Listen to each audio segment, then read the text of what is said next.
Okay, so in the last class we were looking at the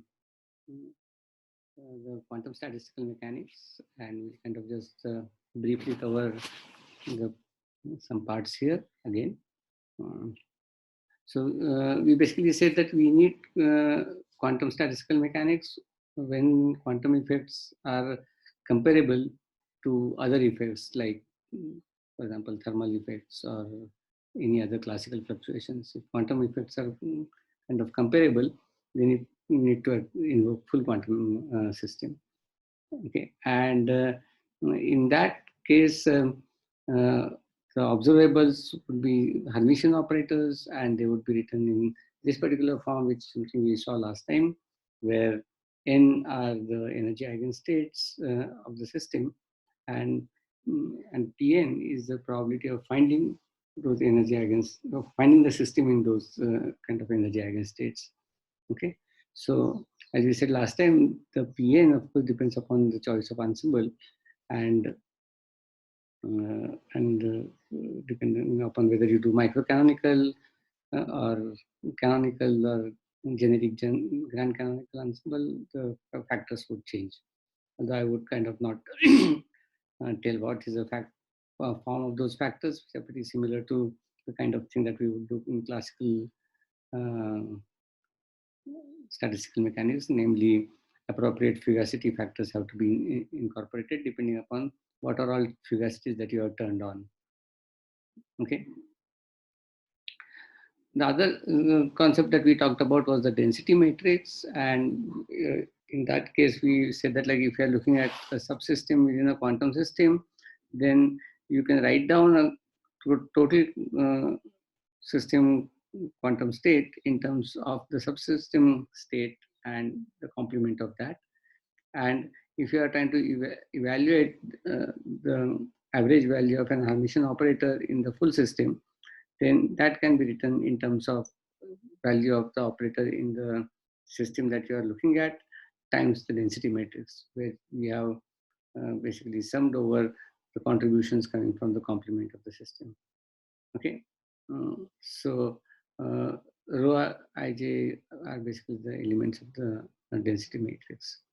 Okay, now and the expectation values of the operators can then be written in terms of trace of O times rho, and rho is of course a Hermitian operator, and therefore it has real eigenvalues, and you can write in a diagonal basis rho would take a form of this type. Okay, then omega I are basically square. This is the place where I had just written I psi, but it should be of course mod of these overlap integrals, such that the sum is of course 1. Okay, fine. So in that case, if you work in this basis, then the expectation value of omega would be just the omega I, which are the kind of overlap integral values, times the expectation value of O in the state I. And as we said last time, that if only one of the omega i's is non-zero, then we are in a pure state. And in that case, the density matrix is idempotent. I mean, it's like a projection operator. And that feature of density matrix is a signature that the state that you are looking at is a pure state. Okay. If, of course, the state is not a pure state, that means if it is a mixed state, in that case, of course, omega I would be non-vanishing for multiple such states i's. And if it is non-vanishing for multiple i's, then rho hat square is not equal to rho hat. And so that is one way of measuring the fact that the state is not pure. Okay. Now suppose we have a Hamiltonian which is describing this evolution of the system, and suppose n are the eigenstates of this Hamiltonian, then we can write down the time evolution of the density matrix in terms of this Heisenberg equation of motion, and where of course rho can be written in terms of some arbitrary states I in this particular form. Okay.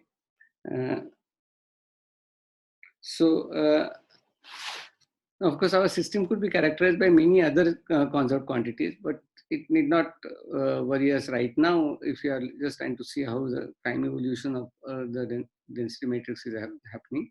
If the system is in equilibrium, then in that case, the density matrix would be time independent. Okay, and if that would mean that you can simultaneously diagonalize the Hamiltonian as well as the density matrix. Okay, which in other words means that instead of writing rho hat in this particular form, you could write down rho hat in terms of energy eigenstates, simply because energy eigenstates would be would diagonalize h hat, but it would also diagonalize rho hat in that case. Okay, so that is one way of kind of writing down the density matrix for a system which is in equilibrium. So, and rho hat is time independent. Okay, so that is the kind of setup one kind of gets into. Okay, so now let's switch gears and talk about something new now. So so far whatever I talked about was basically kind of a recap of what you would have done in StatMech.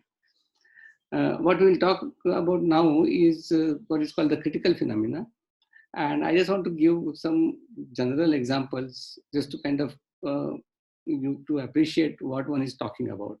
Okay, so let's consider some simple examples of phenomena that we encounter in day-to-day life.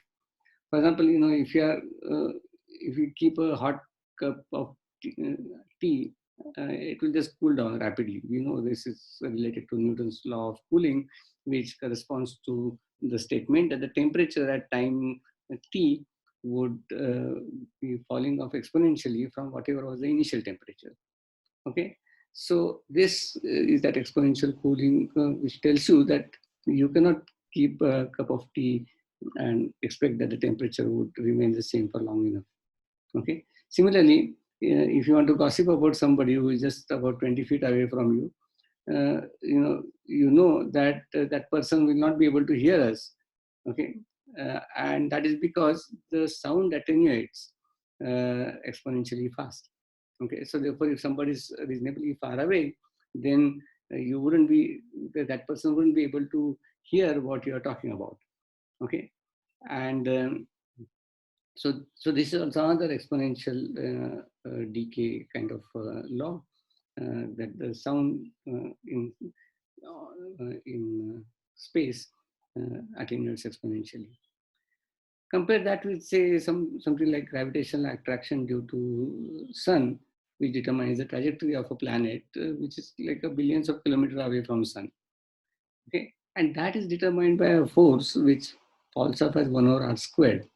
Okay, this is kind of characteristically different from whatever is two examples that we have seen. Okay, where the dependence was exponential on whatever parameter that you are looking at. In the first case, it was a time evolution. In second case, it was a kind of spatial evolution as a function of distance. Okay, whereas the gravitational force falls off as 1 over r squared. I'm not being very careful with the sign. Since I have said gravitational attraction, I should have put a minus sign there, but it doesn't matter really.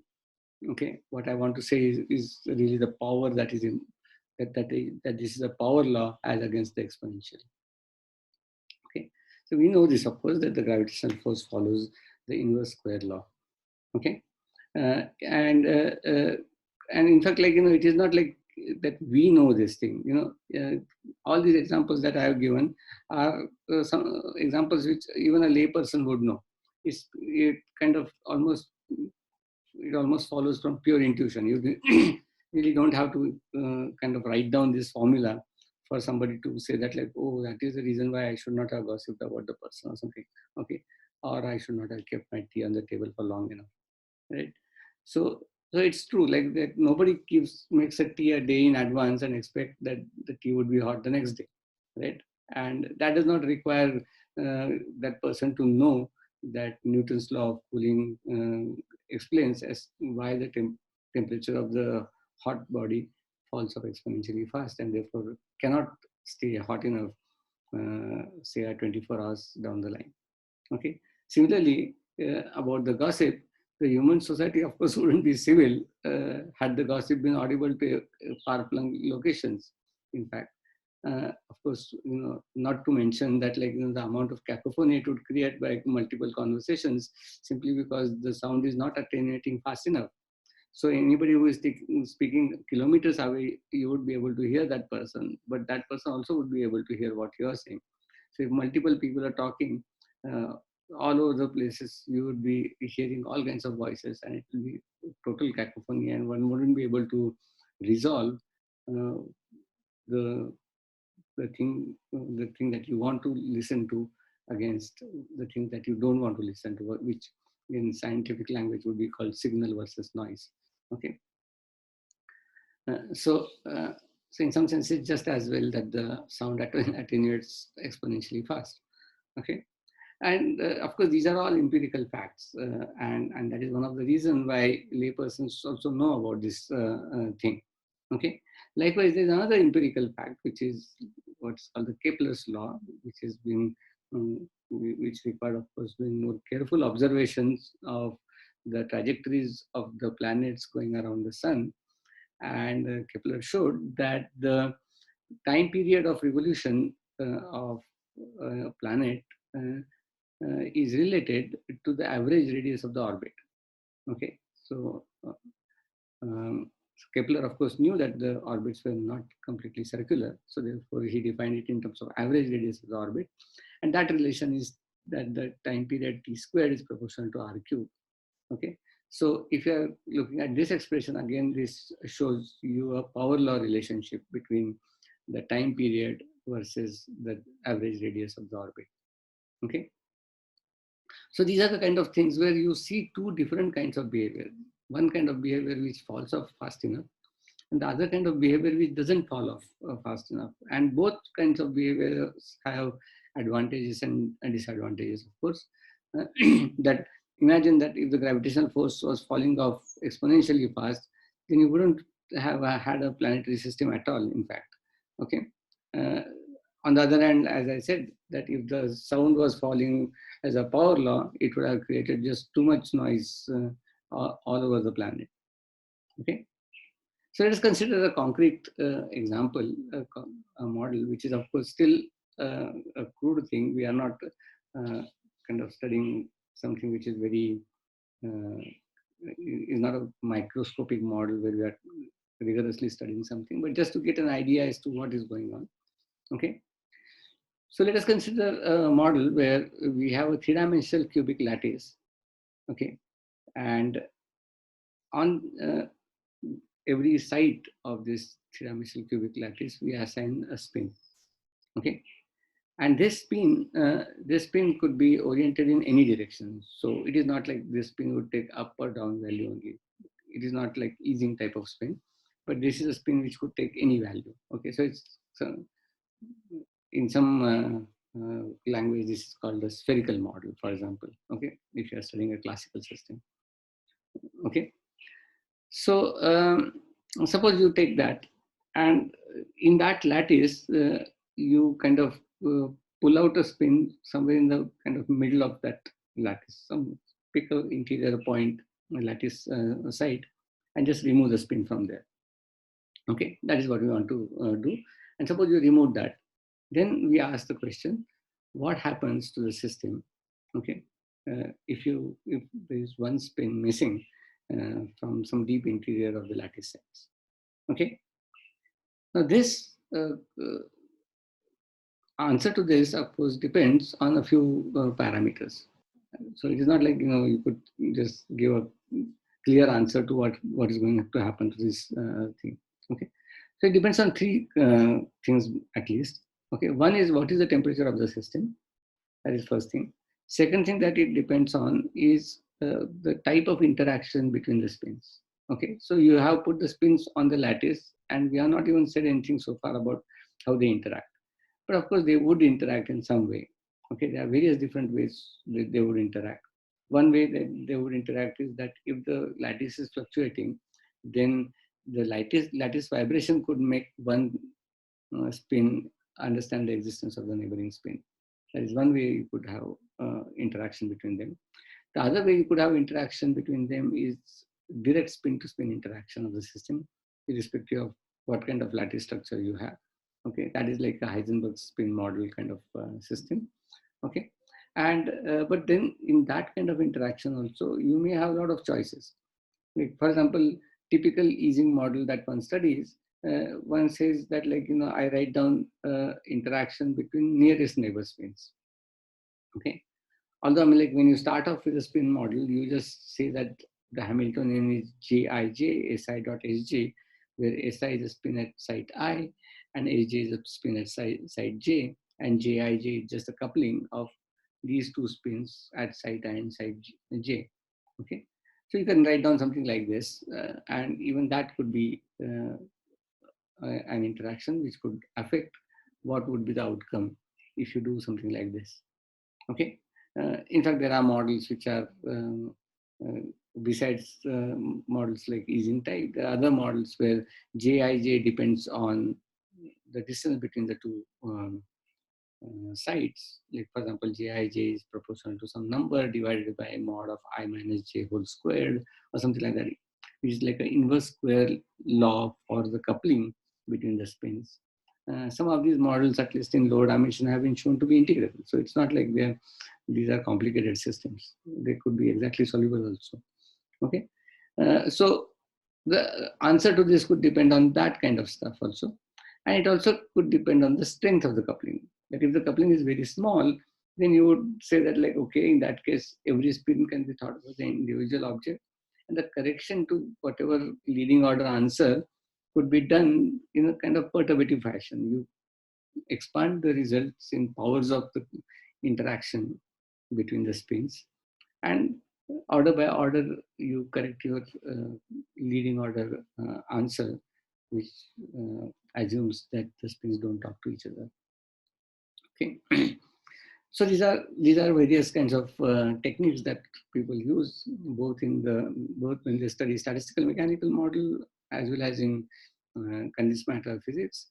In fact, in both these fields, it's a kind of favorite pastime to actually find out the right kind of degrees of freedom such that you can make the effective strength of the coupling small, such that and use that fact to study the model as almost free model with small perturbative corrections. Okay, it generically goes by the name of finding out right kind of quasi particles for the system.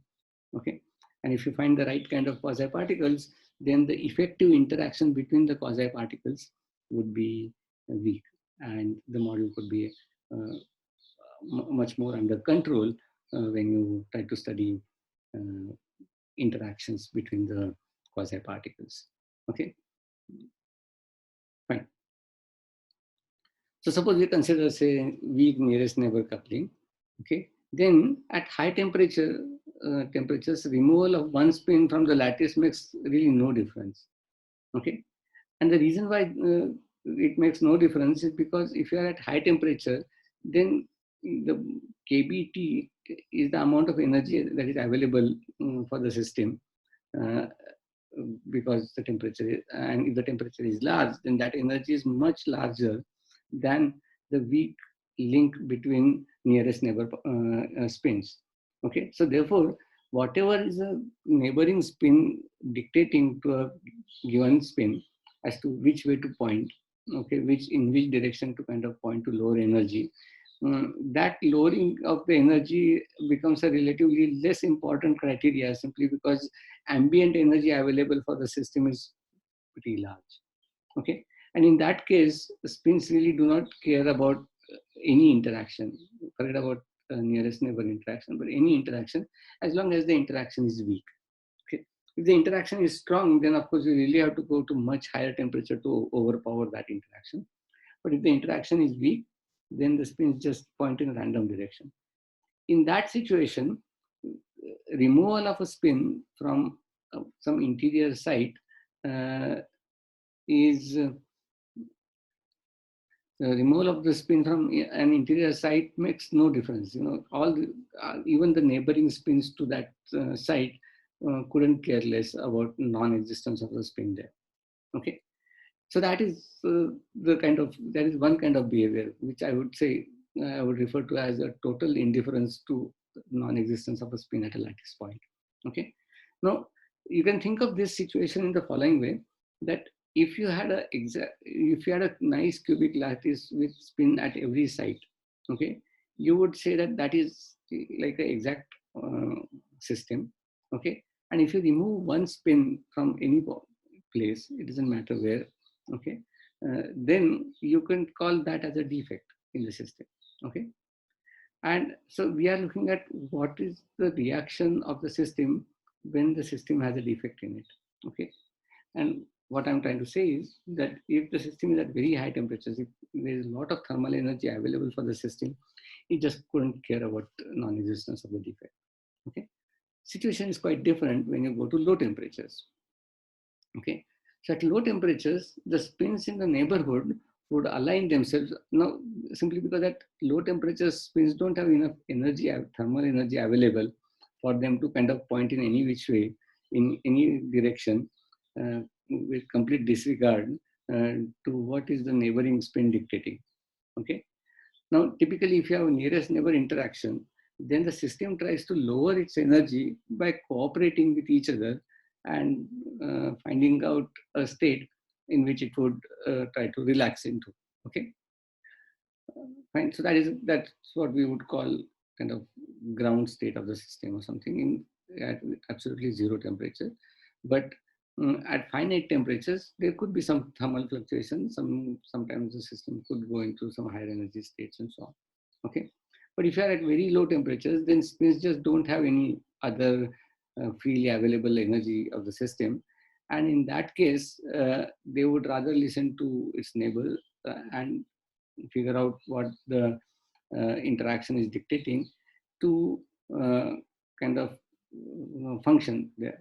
Now, of course, if you look at the nearest neighbors of the lattice site where the spin has been removed, then those lattice sites would immediately figure out that they feel all the neighbors in all direction except in one direction, simply because there is a spin missing. Okay. So the natural tendency of these neighboring spins to the missing spin is to point in a direction in such a way that they would try to camouflage the missing spin from the lattice site.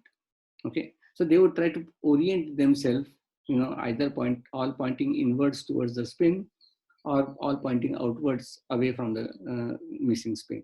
Okay, but if you try to look at either one of them, they would look like some kind of a uh, kind of spherical object with the kind of arrows pointing outwards or inwards from there. Okay. Now, if that happens, then the next set of neighbors of these spins would also realize that this set of spin, the inner spherical set of spins, are behaving a little differently from what would have lowered the energy. Okay, so they would try to orient themselves a little bit, again, either inwards or outwards, depending on whether the inner sphere was bending inwards or outwards. Okay, so that it can lower energy. Okay, and it can keep going on this way, but this effect doesn't last long enough. Okay, so so what the picture would look something like this. This is some picture which I have kind of taken from internet. You can trust me that I won't be able to draw anything like this ever. This thing. So what I'm trying to argue is that suppose there's a spin missing here, okay, then the neighboring spin will get badly affected because that spin is missing, okay. But then the next neighbor would be relatively less affected, and so on. As you go towards boundary of this disk, you will find that the spins at the boundary are actually all pointing in the same direction, which would have been the right kind of state at low energies. So if this spin was not missing, then all these spins would be pointing exactly this way. So if you look at a system which goes beyond this disk, then all these spins would start looking upwards, okay, and giving you a state which we would have called a ferromagnetic state, okay, except for this small vortex-like piece, or some kind of defect-like piece. Since this is a two-dimensional object, I am calling it vortex. If it was a three-dimensional object, it could have been just a point defect, really. Okay, and but this size, there's a finite size of this object, and in some sense, this effect does not go all over. Okay, so in some sense, the the missing spin effect kind of falls off exponentially fast in some sense, such that after a certain number of sites, the spins wouldn't even know that there was a spin missing here. And that is largely because the system is more interested in lowering its energy than trying to kind of behave, trying to than individual spin behaving any which way they want. Okay, fine. So we have seen two extreme situations. At very high temperatures, the system was in what I called, sorry, the system was in what I call in the total indifference state. And at very low temperature, the system was trying to camouflage non-existence of a spin at a particular lattice site. Okay, so surely if you kind of try to find out some temperature which is between these two extremes, there must be a range of temperatures, or there must be a small region within the temperature range where system would be making transition from a state of total indifference to a state of care, in some sense, trying to camouflage the defects. Okay, and what we would be interested in here is to study these regions where the transitions occur. Okay, so critical phenomena are the phenomena where you see a system transiting from one kind of behavior to another kind of behavior. Okay, so one of the examples that you may have studied in statistical mechanics course, I suppose you must have studied Ising model there. Okay, which is what we will again be studying in a little different way, but nevertheless, Ising model. It has high temperature phase, which is paramagnetic, where spins could point either up or down without worrying about what the neighbor is talking about. Okay, or it would be in a ferromagnetic state where all the spins are pointing up or all the spins are pointing down, right? So so between these two phases, there has to be a point at which you are neither in the ferromagnetic phase nor in the paramagnetic phase. And that is a point that we are really interested in. Okay, fine. Now, one other thing in studying these kind of systems, particularly in studying these transitions, the important thing that we need is what is called the thermodynamic limit. The thermodynamic limit, of course, is a bit of a tricky thing in the sense that that it is not that every system that you study would have a thermodynamic limit. I kind of try to give an example, although it's kind of a crude example, but nevertheless, one can try to hook up examples where you can show that there is no thermodynamic limit. So let's try to understand what is the meaning of thermodynamic limit. So since that we know that there are quantities like free energy or entropy of the system which are extensive. Okay, by extensive I mean that they change in proportionate fashion as you change the size of the system. Okay, so if you kind of take a system and if you double in size, that means you double the volume, double the number of particles, kind of stuff. If you do that kind of change, then the entropy would also double, free energy will also increase, and so on. Okay, so they are proportional to the number of degrees of freedom that are used in defining the system. If the number of degrees of freedom kind of change, like if they're scaled by some factor, say lambda, then the free energy and entropy would also get scaled by some powers of lambda. Okay, sometimes it would be just linear, sometimes it would be higher power, and so on. Okay, now this is different from the kind of quantities which are called intensive, and the intensive quantities don't change as you change the size of the system. For example, temperature of the system. Okay, that doesn't change simply because you double the size of the system. Okay, of course you double in the sense double the number of particles and double the volume, for example. Okay, of course, if you take the system and suddenly double the volume without changing the number of particles, the temperature of the system would change, which is related to the Joule's Kelvin type of effect. But that's not what I'm saying. What I'm saying is that like the parameters which characterize the system, if you just change the scale those parameters simultaneously, then intensive variables do not change. Okay. Sir? Yes. Sir, is there any quantity which changes its characteristic? I mean, being intensive for some parameters and then changing to extensive, something like that. Just a Well, curiosity. not that I know of. Okay. Yeah, at least I don't know of anything which kind of switches this character. Okay. But good question. I mean, I don't know. There may be some weird quantities which do that stuff. But even under phase transitions, for example, even under those situations, I don't know of any quantities which change this character. Okay. Okay, but maybe I'll also try to look up. But to my knowledge, I don't think any quantity does that. Okay, so let's try to kind of understand how the free energy kind of depends, say, on the size of the system. Okay, so suppose we are looking at a free energy of a finite size system, then the free energy, the leading component of the free energy would be proportional to the volume of the system. Okay, so that is the major contribution. And since the system is of finite size, it would also have a boundary. Okay, and that boundary would have a subleading contribution. Okay, so therefore we can divide the free energy of the system into pieces which depend on the volume of the system or on the boundary of the system and so on.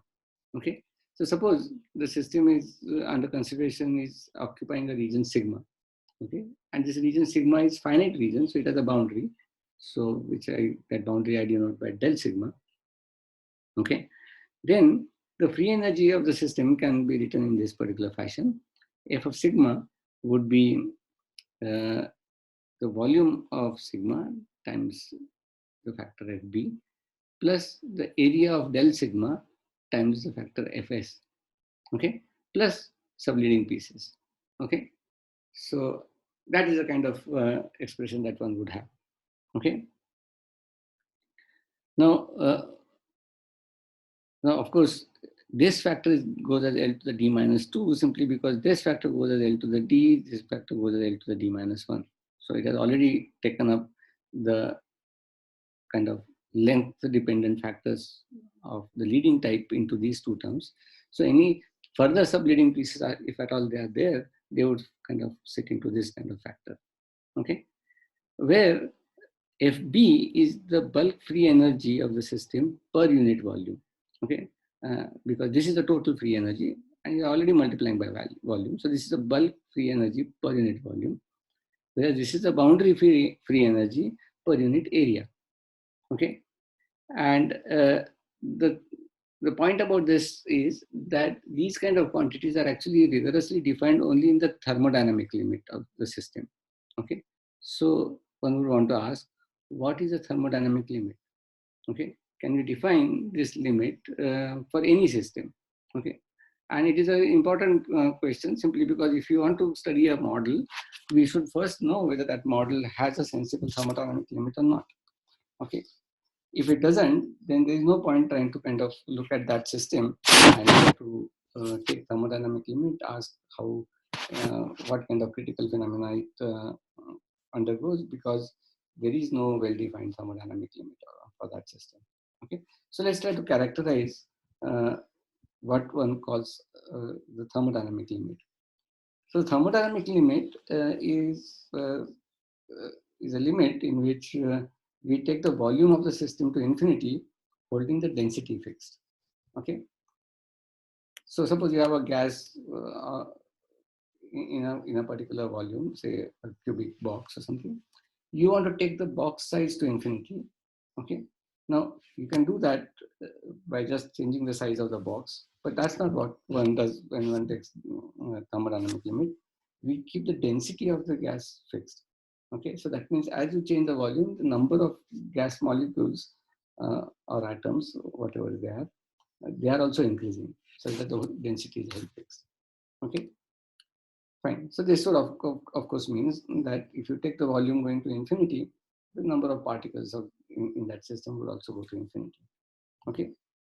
Now the problem is that if you do this, then clearly, if you look at this expression for the free energy is going to diverge, okay, because the volume, you are taking the limit of volume of the system going to infinity. Now, of course, you can easily realize that, like, even if you are thinking about the universe, you would be still talking about the volume of the universe being still a finite number. So in that sense, if you are studying a statistical mechanical system and you are trying to say that the volume goes to infinity, okay, you need to really ask the question, what is the meaning of volume going to infinity for a finite size system? Okay, so we will kind of talk about it as we kind of start talking more concretely about the critical systems. Okay, fine. So, but in the ideal situation, or in other words, like the way the thermodynamic limit is defined, okay, with respect to that definition, when you take the volume of the system to infinity and take the number of particles to infinity, it is kind of natural that F sigma, capital F sigma, is just going to go to infinity, is going to diverge. Okay, but that's not what is important for us. That's kind of expected result. What we want to ask is the free energy per unit volume or free energy per unit area, whether they are well defined or not. Okay, if they are well defined, then we would say that the system still has good thermodynamic limit. Okay, so of course FB is just defined by writing it in this fashion. Take F sigma upon V sigma with volume going to infinity, and similarly Fs, which is F sigma minus the leading volume piece removed divided by the area, and that would kind of pick up the F sigma, surface part of it. Okay, so you have a bulk part and a surface part, and if they are finite, okay, then we would say that a reasonable thermodynamic limit for the system exists. Okay. Okay, so as I said that, like, we need to kind of examine this stuff for, in some sense, for each system, but with some experience, one doesn't have to kind of really ask first principle questions on that. Once you study a few models, you realize that whether a thermodynamic limit for a particular system exists or not would become kind of almost immediately apparent. Okay, but nevertheless, it is not that the thermodynamic limit is assured for any system that you want to study. Okay, so just to understand that, let us consider one example. Okay, so yeah, so let us consider a system with a uniform charge distribution. Okay, with a, and by uniform charge distribution, of course, we would, I mean that we have a constant volume charge density rho. Okay, so we have a constant charge distribution all over the place. Okay, that is the kind of system that we are looking at. Okay. Now, of course, the charged particles would experience the Coulomb force or Coulomb potential, which is given here. V of r is some number by r. Okay, and if you look at the spherical system, suppose you kind of draw a sphere inside this system, and suppose that sphere has radius r, then you could ask what is the Coulomb energy due to this Coulomb potential through which these different charge particles in a uniform charge density interact. Okay, what is the total Coulomb energy stored in this system when you are looking at a spherical subsystem of radius r? Okay, and the answer is that the energy stored is ER, which is this integral from 0 to R, uh, times 4 by 3 pi r cube times rho, which is the total charge enclosed inside, okay, times the Coulomb potential, times the charge on the sphere, okay, and you integrate from r, going from 0 to capital R, okay. So in writing this, what we have basically done is use the Gauss law, and we have used another fact that any charge which is outside the spherical shell, okay, does not contribute to the Coulomb energy of the charge on the shell. So only charges which are going to affect uh, this system is a charge enclosed inside the spherical shell that you are looking at. Okay, so that's why this integral goes only from 0 to r, and anything outside r is not part of the story. Okay, so you can easily see that if you do this integral, then you get this expression which goes as roughly r to the 5, because there's a r to the 5 by r and integrated dr. So you get the answer which goes as some number like 4 pi squared upon 15 times some c times rho squared times r to the 5. Okay, so that is a kind of total energy of the system, of the subsystem rather, of spherical shell of radius r. Okay, and clearly as you start taking r to infinity, okay, the total energy is going to go as r to the 5. Okay, now that is not a very surprising thing. We know that if the system goes to infinite size, the total energy is going to diverge.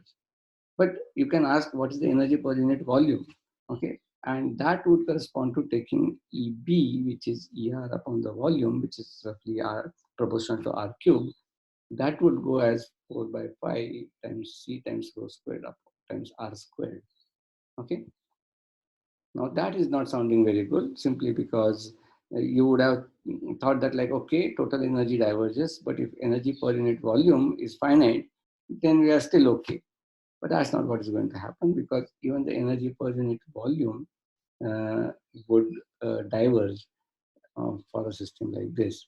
Okay, so if you try to take the thermodynamic limit, then the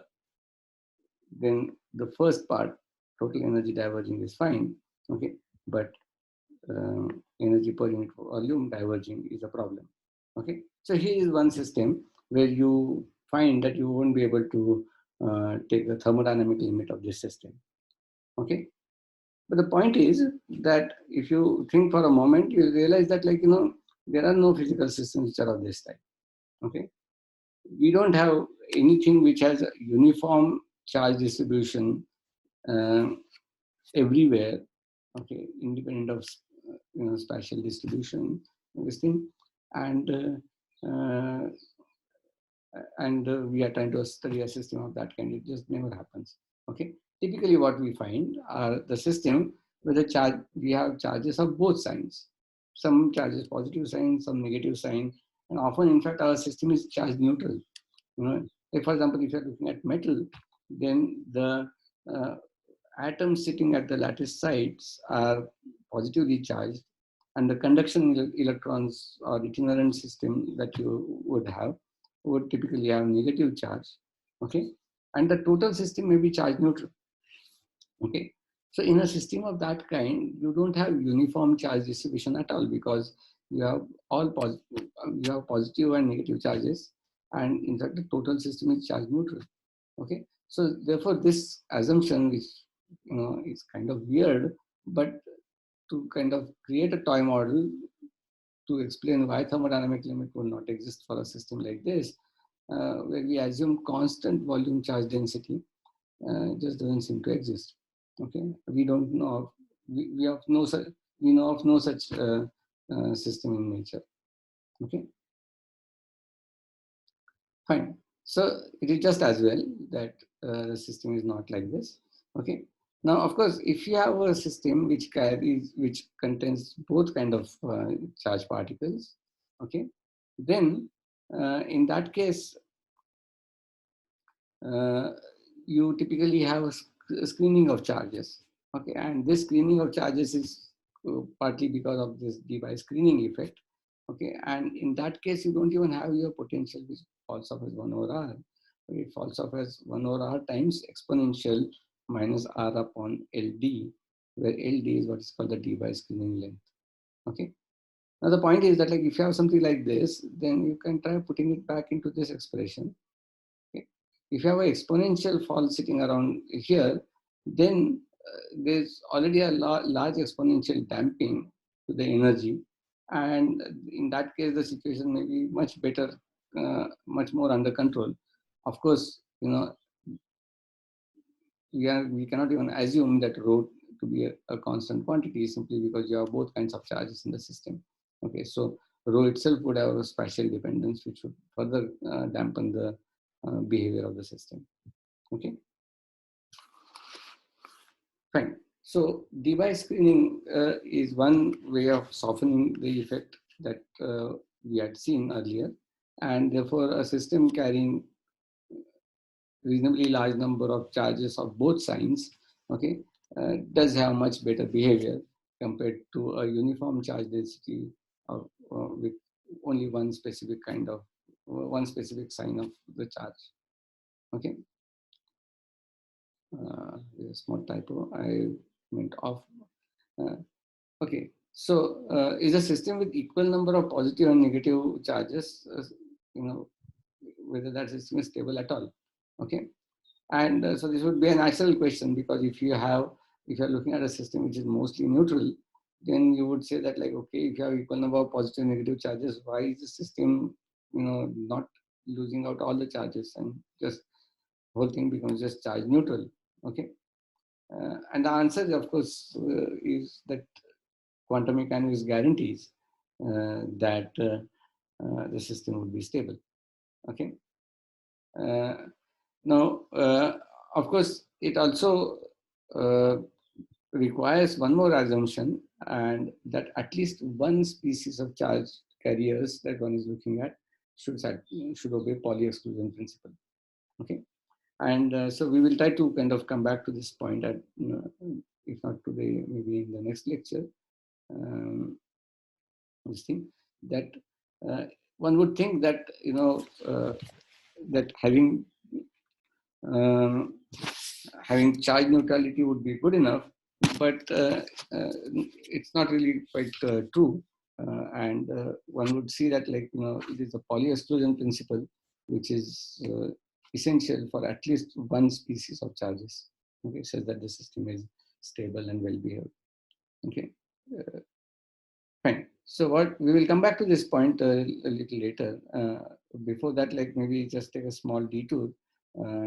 And talk about some related concept which we'll use later, okay, although not in the Pauli exclusion principle argument.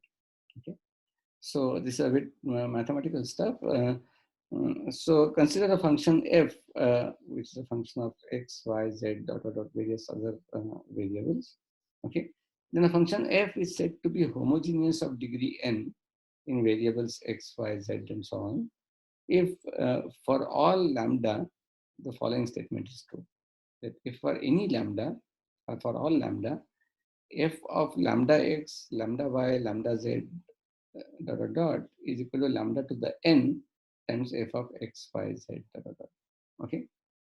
So notice that the independent variables are all scaled in the same way. Okay. Now, in fact, this is also not necessary. One could define homogeneity in a weighted space also. But right now, let us just consider the same weight factors. Okay. By weighted space, I mean the following: that we could have considered a little more general function, which is homogeneous of degree n, but the variables are not necessarily homogeneous, in the sense that f of lambda x, lambda say squared y, lambda to the half z, or something like that, or lambda to the 1/3 z, or some such thing, would give you lambda to the n times f of x, y, z, or something like that. So the power of lambda sitting in front of different independent variables could even be different. Okay, that is a more general situation, which is typically called a weighted homogeneous function of degree n. Okay, and the weighted actually refers to the behavior of the independent variable whereas the dependent variable, namely the function f, which depends on x, y, z, the dependent variable, of course, has a uniform scaling behavior. Okay, so you scale these quantities in a particular way, f would just scale as lambda to the n. Okay, if you have a function like this, which is homogeneous of degree n in the variables, okay, then it follows from Euler's theorem that x del f by del x plus y del f by del y plus z del f by del z plus all other such derivatives is equal to n times the function itself. Okay, so that kind of really follows from this just kind of a few steps of calculations, because uh, x del x is kind of related to taking derivative with respect to lambda. Okay, and so this entire partial derivative is basically a ordinary derivative with respect to lambda. The ordinary derivative with respect to lambda on this side just gives a factor of x. Okay, so that is what is this relation. Okay, fine. So given this behavior, we could choose any value of lambda to kind of simplify the function that we are looking at. Okay, for example, what we could do is that we can set lambda is equal to say 1 by x. Okay, nothing very special. You could have chosen that to be 1 by y also, but you know, any example. So let's take this example. Suppose lambda is equal to 1 by x. Then you can write down f of x, y, z dot dot dot is equal to x to the n times f of 1, because this will just become 1, comma y by x, z by x dot dot dot. Okay. Now this object would look like a little different function. So you can write that as x to the n times some other function, where you ignore this one and just say it is a function g of y by x, z by x dot dot dot. Okay. Now the interesting thing is that if you scale these quantities, then g does not scale at all, because y by x, z by x do not scale at all. Okay. As a result, uh, any such transformation where you do scale independent variables, this expression would tell you that behavior of this function is completely determined by the quantity sitting outside, and this function does not transform. Okay. So these kind of functions would be useful for us. So that is the reason why I thought I should define it right away. And also kind of, it's good to have some intermittent definitions than just pontificating about only consider physical situation type stuff. Okay, fine. So let's try to figure out where we use this kind of functions. Okay.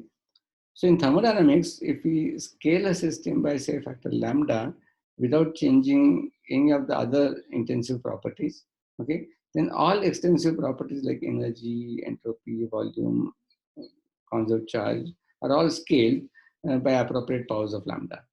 Okay, so suppose you consider what is called the entropy function. Entropy function is a function of uh, total energy, volume of the system, and the charges which define the system.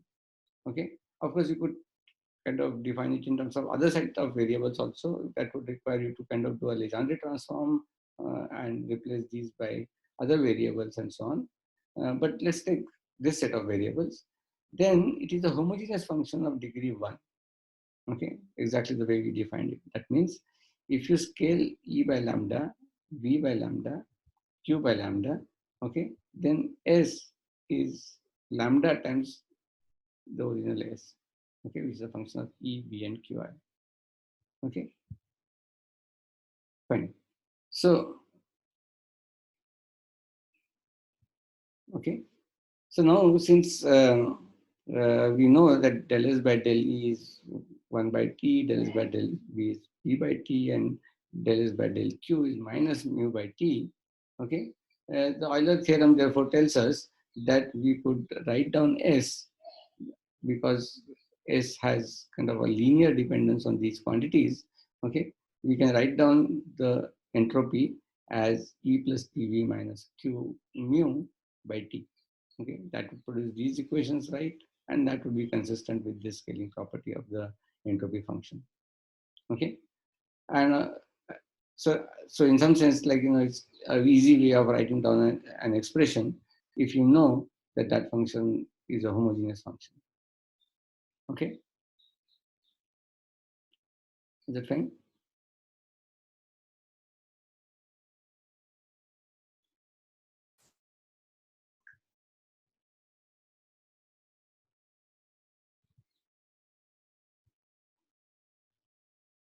I hope I'm connected. Yes, sir. Yeah, okay. Otherwise I would be talking to the computer only. Okay, thanks. So now what we'll do is try to do a bit of energy estimate, just to kind of, this is a kind of crude computation in some sense, but just it at least illustrates the example reasonably well. And we would see that, like, again, these kind of estimates do not really, you do not see these kind of structures in the nature. Okay, so let's consider hydrogen like atom problem. Okay, and in this kind of problem, by hydrogen like, I mean, we are not looking at hydrogen atom because we have kept this factor of Z, which is a nuclear charge. So so we are considering a problem of this kind. Uh, the energy functional for that is written as kinetic energy piece plus the potential energy piece. Okay, and you are computing this quantity, which is just the integral of grad psi squared plus rather minus Z by mod x times mod psi squared. Okay, so this is the kind of expression, and we are assuming that the wave function that we are using are normalized. And as you can see, that h bar squared upon 2m and all are missing here. So I've just chosen them to be just 1 right now. Okay. The reason why I'm using that to be 1 is because they don't play important role in whatever we are doing. I mean, in fact, if you uh, keep them, you just have to do more detailed calculation by just keeping track of those h bars and so on. But essential features is independent of these variables. I mean, these not variables, these constants. Okay. But in this units, where h bar squared by 2m is equal to 1 and e is equal to 1, the ground state energy of the hydrogen atom, which is something like z squared e to the 4m upon 2 h bar squared kind of times n squared, where n is of course 1, that whole quantity just becomes minus z squared by 4. Okay. So that is how the ground state energy would look like. Okay. So what we want to do is to kind of arrive at this result in a little, by doing some kind of a crude approximation to this system. Okay. So suppose we assume that the wave function of which describes the hydrogen like system, so wave function for electron, has a characteristic size L. Okay. So I have written down this kind of function right now. We will kind of arrive at this function effectively. But this is just to illustrate as to what I mean by characteristic size. Characteristic size of any distribution is that if is a distance or with respect to any particular parameter, if the value of the function drops by 1 over e, okay, that is what defines the characteristic size. Okay, so it is good to kind of define that function in terms of exponential of something. Okay, as you can easily guess that any function can be written as an exponential of something or other.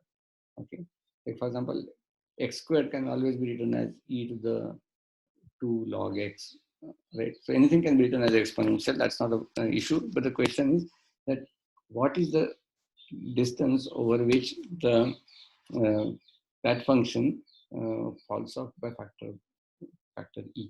Okay, that is what we would define as characteristic size. And easy way of writing is something like this. Of course, the function could be mod x to some different power sitting up there, and then L to some different power sitting down here also. But I'll not get into that right now. Okay. But if you choose something like this, okay, that the function has a characteristic size without worrying about what is the exact form, then the ground state energy estimate is basically just minimum of the factor 1 over L squared minus Z over L. Okay. So that is what is important here, because grad reduces the x dependence by, grad is proportional to 1 over x, and this quantity is of course proportional to 1 over x. Okay. And since the characteristic size of size is L, okay, then this integral has significant contribution only up to size L. After that, the contribution kind of falls off exponentially fast. Okay. The contribution is not zero, of course, but the remaining contribution is subleading compared to the leading contribution. Okay. So if you want to get an estimate, then you would say that this quantity would be proportional to 1 over the characteristic size of the quantity squared. And this object is 1 over characteristic size of the system, and that is it. Okay. So your answer would therefore be minimum of this expression. Why minimum of this expression? Well, this is a kind of rough estimate of energy itself, but you are looking at the ground state energy. So therefore, you are looking at the minimum of this. Okay. So that is what I have written, that the kinetic energy would look like this, and the potential energy would look like, the equality is missing, I'm sorry. Okay. So the proportionality is missing. Okay. Fine. So now we could kind of minimize. Sir, Yes. but that's also an integration, right? So like it should be multiplied by L cubes kind of thing. That is right. Yeah. And because of this volume factor. Yeah. No, but that is what would be dampened by the exponential factor, no? Okay. So this is just a kind of, that factor is going to take, d cube x mod psi squared would take care of this factor. Okay. And these guys are dimension dependent quantities which are going to sit down out here. Okay. Okay. So of course, if you're doing the integral only up to L, then the factor is not exactly 1, but it, to leading order, it is a reasonable approximation. Okay. Fine. So if you try to minimize this, then you get, you can just extremize this with respect to L, and you will find that the answer is L is equal to 2 by Z. Okay. And then you take this 2 by Z expression and put it back into this function, and you will find that the ground state energy is minus Z squared by 4. Okay. Well, that is exactly the answer that we got for the hydrogen atom problem. Okay. This is the exact answer for this choice of units. Okay. And the same choice of units are being used here. So you get the answer, miraculously the same. And it's only kind of a pure coincidence in this particular case. Okay. Fine. But what you could do is that you can put this expression back into this integral. Okay. And try to kind of minimize the energy for a given functional psi. Okay. And try to find out whatever equation that you would get, you try to solve that equation for psi, okay, which is like a Schrodinger type equation, and you find out how that function would look like, and you get the answer e to the minus z mod x by 2. Okay, now that is kind of consistent with this estimate, because if L is 2 by z, then you would get e to the minus z mod x by 2. Okay, that is the kind of expression that you land up with. Okay. But now comes the problem. The problem is that the width of the wave function is proportional to 1 over z. Okay, because the characteristic length is like that. Okay. So as the nuclear charge increases, okay, then the size of the single electron atom decreases as 1 over z. Okay. Fine. So that is kind of the thing that one would have concluded by looking at this kind of stuff. Okay. Now suppose instead of considering a single electron system, suppose we consider n electron system, and n is equal to z. That means the atom is actually neutral. Okay. Now, of course, there are various other forces which are playing the role here. There is a electron repulsion. there are some additional interactions between, things like spin orbit interactions. There are there are interactions involving the magnetic field generated by the nucleus with multiple electron systems and so on. But let's ignore that for the time being, including ignoring the Coulomb repulsion between in such electrons. Then if you do that, okay, which is of course a very crude thing to do, okay, then the n particle wave function would be just the product of n single particle wave function. Okay. Now, of course, this estimate is going to be really wrong, much worse than whatever we have done earlier, simply because you have to take Coulomb repulsion into account between electrons, simply because for a system of atom size, that repulsion is not negligible. Okay, but nevertheless, if we just continue chugging along with this assumption, which we already know is not the most reliable thing to do, what we would find is that per electron the energy is minus z squared by 4.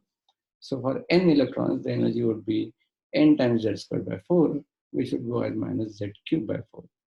Okay, fine. So what we find is the two things here, that we find that the energy of the atom has a cubic dependence. It goes as z cubed on the nuclear dependence on the nuclear charge, and the size of the atom goes down as 1 over z.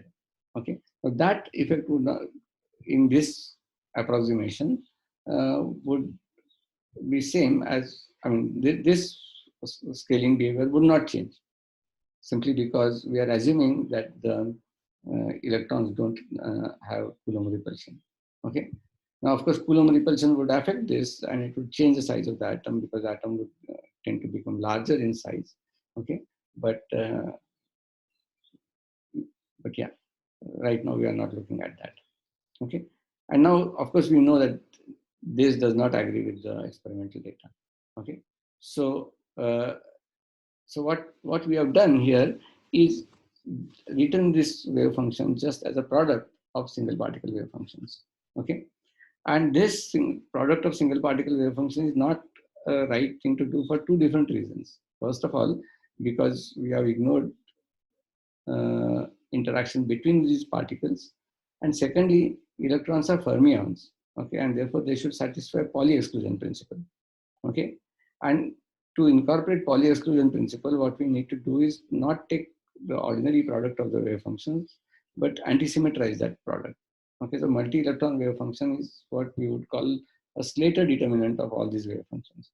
Okay, and without doing that, you wouldn't really be able to get a good estimate of the ground energy for multi-electron system. Single electron system, as I said, like, we just happen to be lucky to do a crude approximation to get the ground state energy right.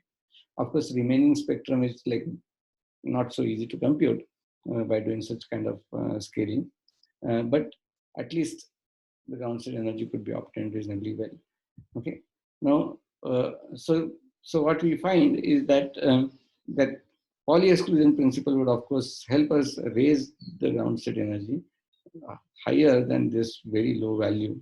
By low, I mean its magnitude is large, but because of negative sign, it's very low energy. Okay, so our very large binding energy of the system. Okay, so this effect would be kind of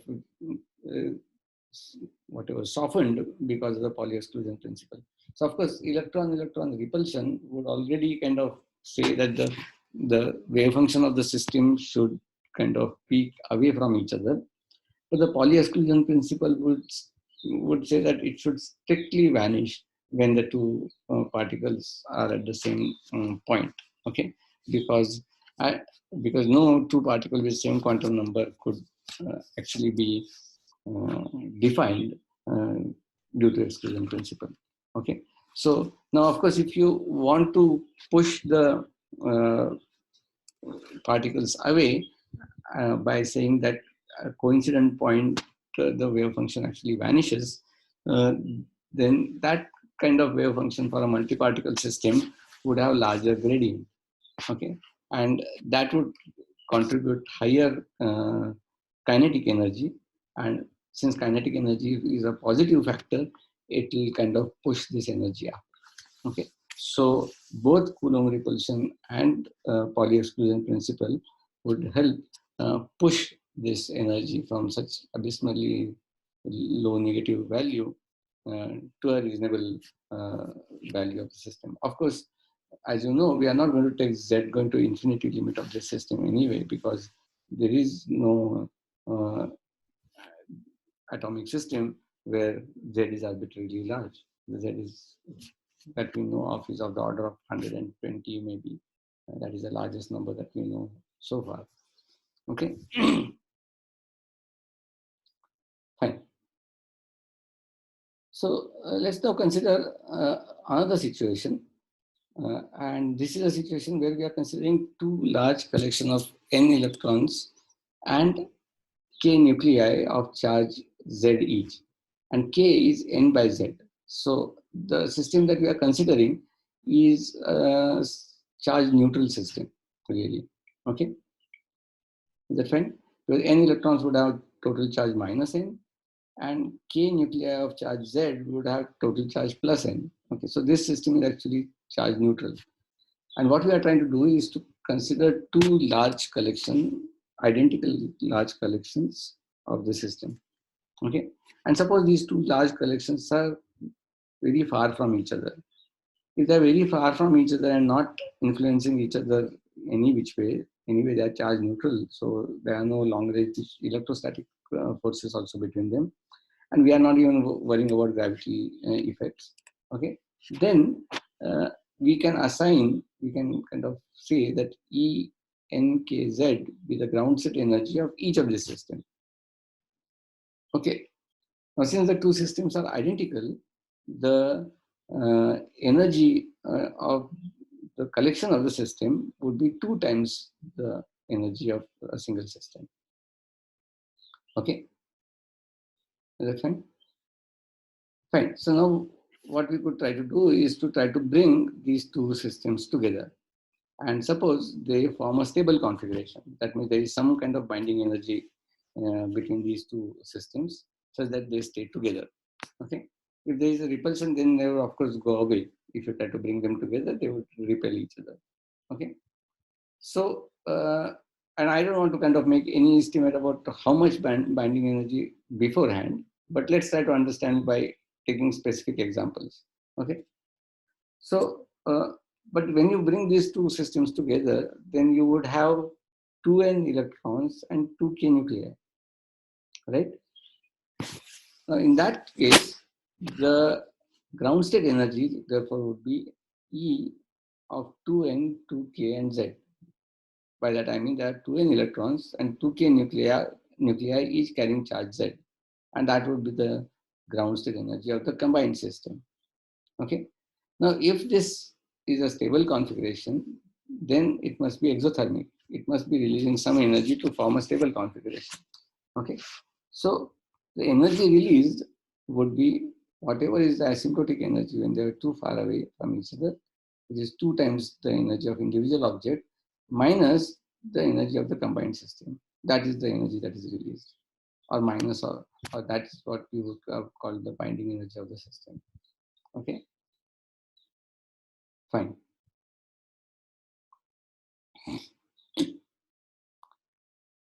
So let us suppose that this E nkz is a function of n, exactly the way we had computed this earlier, that this was a function of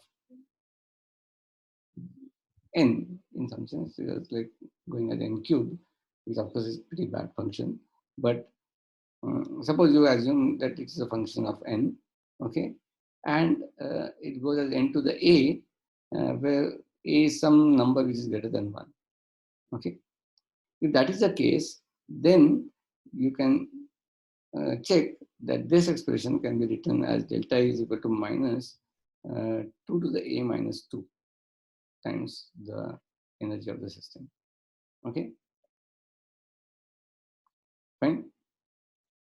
So we see that for a greater than 1, Okay, this delta E is proportional to E itself. Okay, now that is a bit alarming because the energy of this system would be very large when you are looking at the system involving large number of particles. Okay, right. So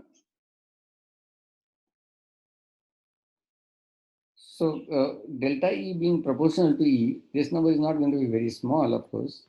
Then we would have really large binding energy. So suppose we take an example of E being or A being, say, 7 by 5. Okay, suppose you choose something like that.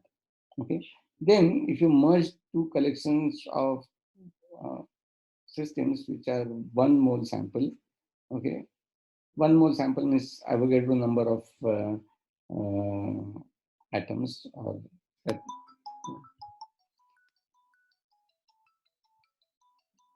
just a second.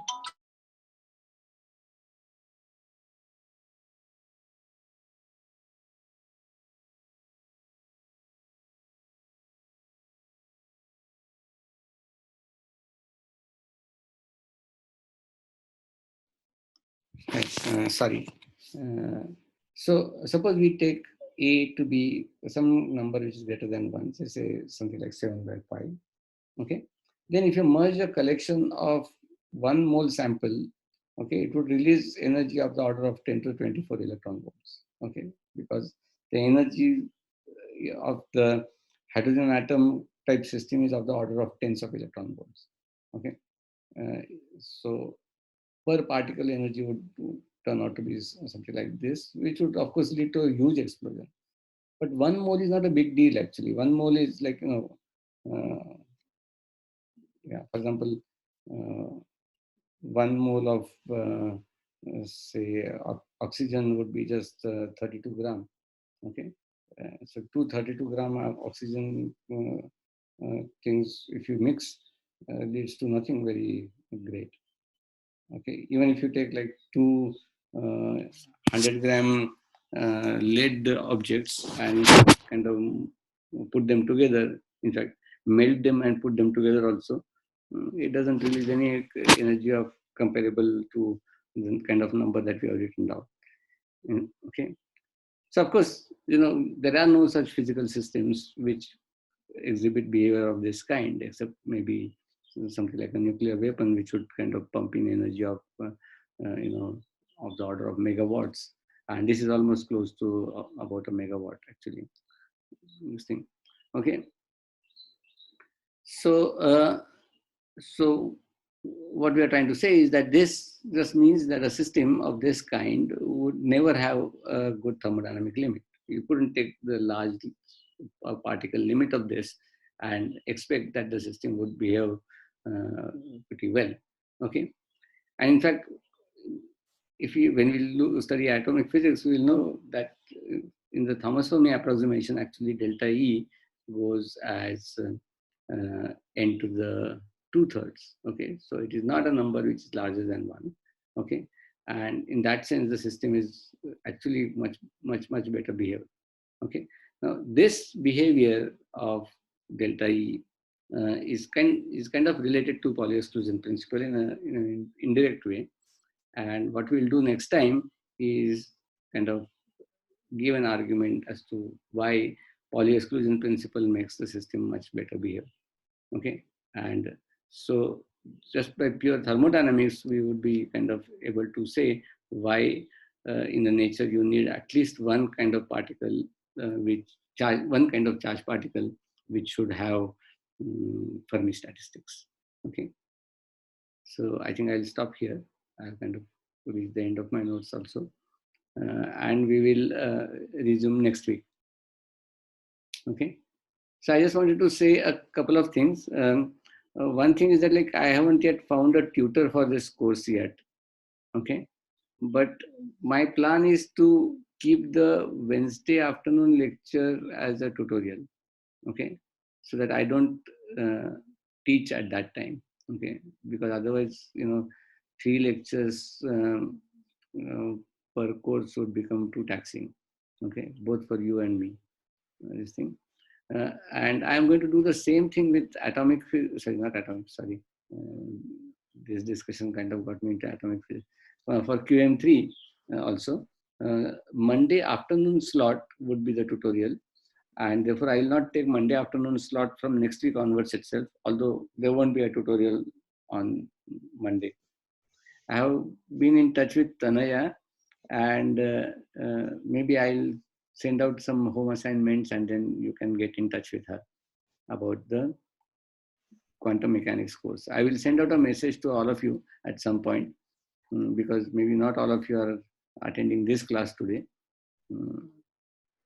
But yeah, and for the GR course, the Friday afternoon would be the tutorial.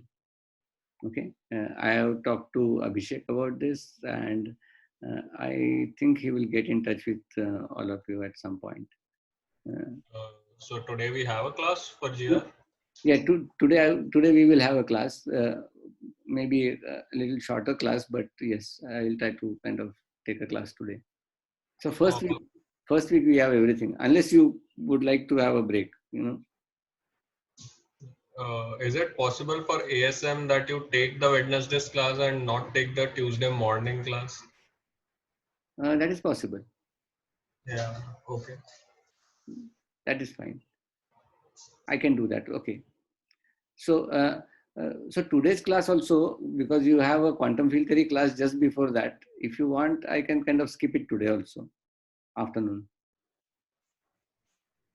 Sir, please stop the class today, sir. Okay. So I will not take the class. Is that what you mean? Hello? Sir. Okay, let me pause the recording now.